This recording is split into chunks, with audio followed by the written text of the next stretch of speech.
What's up, guys? Thank you for stopping by the channel as always. Midsommar is now in theaters from writer-director Ari Aster in his follow-up from last year's Hereditary. This one stars Florence Pugh and Jack Reynor as it follows a group of students that travel out to a midsummer festival in rural Sweden. The beautiful landscape is pretty much the perfect complement to the mushrooms and the questionable teas that they drink, but it doesn't take long before the activities of this bizarre pagan cult and their intentions kind of take a subtle but sinister turn. This was a movie that certainly had my curiosity. I enjoyed Aster's last film, and in this era of reboots and spin-offs and live-action remakes, I think any film that is able to pull the thinking out of the normal parallels is always of an interest to me. The result is not always enjoyable, admittedly, but there are times that these stories and their execution can create some thought-provoking films, and either way, the journey is going to be unique, and creating something different does have its strong suits at times in spite of a film's overall success. And with that said, I would have to say that this film was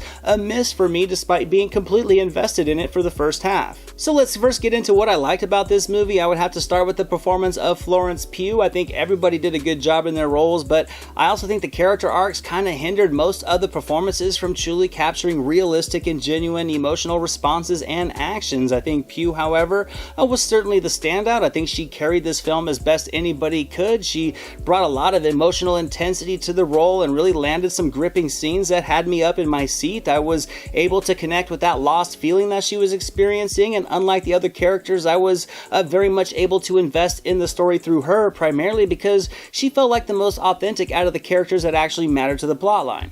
Another positive in this one would certainly be the direction from Aster. He was able to capture both the beauty of this tranquil setting, but with a methodical approach to his angles and his camera movements, there was a constant foreboding feeling that I really loved about this movie. I constantly felt like something was coming, but I didn't really know what it was. I felt both comfortable in the landscapes, but I also felt constant uneasiness. The people that are surrounding these main characters felt kind of normal and innocent at first glance, but with a slight linger to a shot or a wide pan of the backdrop, that feeling would change, and it results in a very emotionally immersive narrative. Aster also depicts strong doses of very graphic violence, but he does so in a way that truly did capture that horror in broad daylight vibe as promised. It's unrelenting, and more than likely, it's going to be too much for most moviegoers. It's brutal, but I also do think that it fit the tone of the story. There's also plenty of full frontal nudity, both male and female, and it is not pretty, so be prepared for that as well when this story starts to take its more sexual theme directions. I think these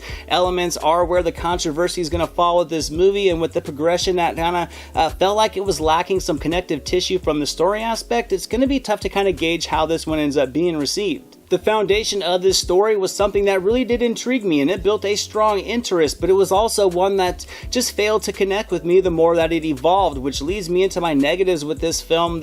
I would have to say the first hour was excellent as it built relationship dynamics and laid out the framework for our main group of characters, but I felt that later on these relationships were maneuvered to kind of get conveniences in the story and where it needed to go later in the film, leaving me to kind of take things at face value and having to ignore some of the mildly contrived turns. An example of this would be simply this group of friends that early on seemed to have that same college era bonded relationships that I had with my buddies, ones that are strong enough to take an overseas trip together for over a month, but once they get to this creepy festival, the relationship dynamics just kind of completely felt different from what they had built up prior. I mean, sure, they immediately start taking a lot of mushrooms, drinking magic teas, smoking nature's flowers.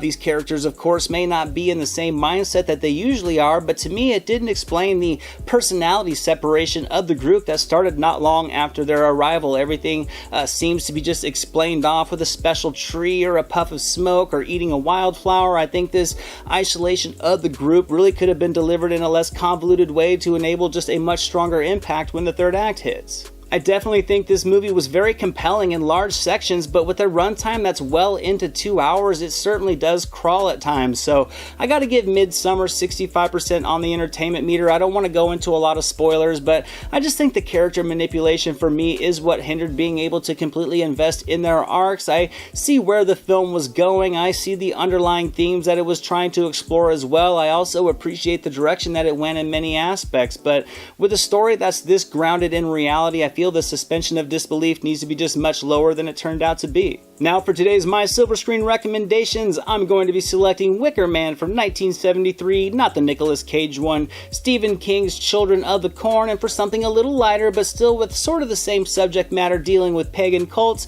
1987's Dragnet starring Tom Hanks and Dan Aykroyd.